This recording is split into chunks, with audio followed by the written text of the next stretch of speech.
നമസ്കാരം. പുതിയൊരു വീഡിയോയിലേക്ക് സ്വാഗതം. ഇത് ഒരു നടന്ന സംഭവമാണ്. 2014 ഞാൻ കണ്ണൂർ ജില്ലയിലുള്ള പഴശ്ശിനിക്കടവ് ശ്രീ മുത്തപ്പൻ ക്ഷേത്രത്തിൽ ആദ്യമായിട്ട് പോയത്. അന്ന് എനിക്ക് ഒട്ടും വിശ്വാസമില്ലായിരുന്നു. കാരണം നമ്മൾ ഈ തൃശ്ശൂരിൽ നിന്ന് വരുന്ന കാരണം ഈ തെയ്യം പോലുള്ള ക്ഷേത്രം അല്ലെങ്കിൽ തെയ്യം കെട്ടുന്ന ഒരു അമ്പലത്തിലോട് എനിക്കൊട്ടും വിശ്വാസമില്ലായിരുന്നു. പിന്നെ മാത്രമല്ല, അവിടെ കൊടുക്കുന്നത് മുത്തപ്പൻ സേവിക്കുന്നത് കള്ള്, പിന്നെ കൊടുക്കുന്നത് പയറ്, പിന്നെ മീൻ, ഉണക്കമീൻ എന്നൊക്കെ കേട്ടു. അതുകൊണ്ട് എനിക്ക് ഒട്ടും വിശ്വാസമില്ലാതെയാണ് ഞാൻ അമ്പലത്തിലേക്ക് പോയത്. 2014 ഡിസംബറിലായിരുന്നു അത് സംഭവിച്ചത്. പിന്നീട് 12 കൊല്ലങ്ങൾക്ക് ശേഷം 2026 എന്നെ മുത്തപ്പൻ അവിടെ എത്തിച്ചു. ഒരുപാട് കഷ്ടതകൾ അല്ലെങ്കിൽ ഒരുപാട് വിഷമങ്ങൾ നിൽക്കുന്ന ഒരു സമയത്ത് യാദൃശ്ചികമായിട്ട് മുത്തപ്പൻ്റെ പല പാട്ടുകൾ മനസ്സിൽ ഓട്ടോമാറ്റിക്കായിട്ട് വരികയും അതുപോലെ മുത്തപ്പൻ്റെ പല റീൽസ് കാണാൻ സാധിക്കുകയും ചെയ്തു. അങ്ങനെ ഒരു ദിവസം കണ്ണൂരിലുള്ള എൻ്റെ ഒരു ഫ്രണ്ടിന് ഞാൻ ഒരു മെസ്സേജ് അയച്ചു, നിങ്ങളിപ്പോൾ കണ്ണൂരാണോ എന്ന്. അപ്പോൾ അവർ പറഞ്ഞല്ല, ഞാൻ ഗുരുവായൂരാണെന്ന്. കണ്ണൂരിൽ അല്ലേ നിങ്ങളുടെ വീടെന്ന് ചോദിച്ചപ്പോൾ അതേ എന്ന് പറഞ്ഞു. അപ്പോൾ ഞാൻ പറഞ്ഞു, എനിക്ക് മുത്തപ്പനോടൊന്ന് സംസാരിക്കണം, അതിനെന്തെങ്കിലും വല്ല വഴിയുണ്ടോ എന്ന് ചോദിച്ചു. ജസ്റ്റ് ഒരു മെസ്സേജ് അയച്ചുള്ളൂ.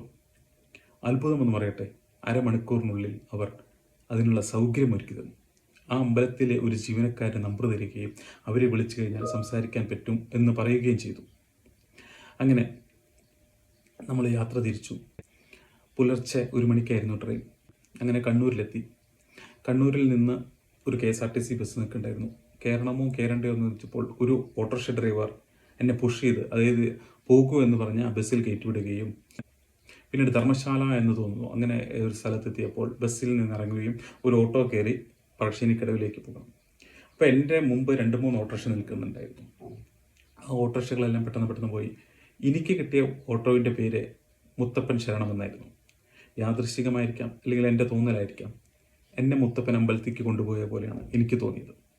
അങ്ങനെ അമ്പലത്തിലെത്തി കഴിഞ്ഞപ്പോൾ വഴി മുഴുവൻ ഇങ്ങനെ റൂം റെൻറ്റിനുണ്ട്, പക്ഷെ റൂം എടുക്കണ്ട എന്നൊരു തോന്നലായിരുന്നു. അപ്പം ഞാൻ രണ്ടും കൽപ്പിച്ച് ഇങ്ങനെ നടക്കുമ്പോൾ പെട്ടെന്ന് അമ്പലത്തിൻ്റെ ഒരു ബോർഡ്, ഇവിടെ കുളിക്കാനുള്ള സൗകര്യമുണ്ടെന്ന്. അവിടെ പോയി കുളിച്ചു. നേരെ ഞാൻ മറ്റേ ജീവനക്കാരനെ വിളിക്കുകയും പിന്നീട് മുത്തപ്പനോട് എനിക്ക് എൻ്റെ വിഷമം സംസാരിക്കാൻ സാധിക്കുകയും ചെയ്തു. മുത്തപ്പൻ പറഞ്ഞ 2 വാക്കുകൾ മാത്രം, എല്ലാം ഞാൻ കാണുന്നുണ്ട്, എല്ലാം മുത്തപ്പൻ നോക്കിക്കൊള്ളും. ആ ഒരു വാക്ക് കേട്ടപ്പോൾ എൻ്റെ മനസ്സിലുണ്ടായിരുന്ന പ്രശ്നങ്ങൾ, എൻ്റെ മനസ്സിലുണ്ടായിരുന്ന ഭാരമെല്ലാം മാറിയ പോലെയായിരുന്നു. ഇപ്പോൾ ഞാൻ മുത്തപ്പൻ്റെ ഒരു വല്ലാത്തൊരു ഭക്തനാണ്. ആ ഒരു അമ്പലത്തിൽ പോയതിന് ശേഷം എങ്ങനെയാണ് മനസ്സിൽ ആ ഭാരം പോയതെന്ന് ഇപ്പോഴും എനിക്കറിയില്ല.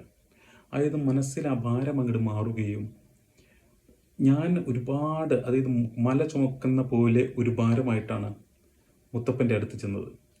എന്നാൽ ഐസുരുകി പച്ചവെള്ളമാകുന്ന പോലെ മുത്തപ്പൻ ക്ഷേത്രത്തിൽ നിന്ന് ഇറങ്ങി കഴിഞ്ഞപ്പോൾ എനിക്ക് തോന്നിയത്. പിന്നീട് ഞാൻ ബസ്സിലൊക്കെ പോകുമ്പോൾ ഞാൻ പലതും ഇങ്ങനെ ചിന്തിക്കുമെങ്കിലും എനിക്ക് ആ ഭാരം മനസ്സിലേക്ക് വരുന്നില്ല. അത് ചിന്തിച്ചു കൂട്ടുന്നുണ്ടെങ്കിലും ഭാരം മനസ്സിൽ വരാത്ത ഒരവസ്ഥയായിരുന്നു.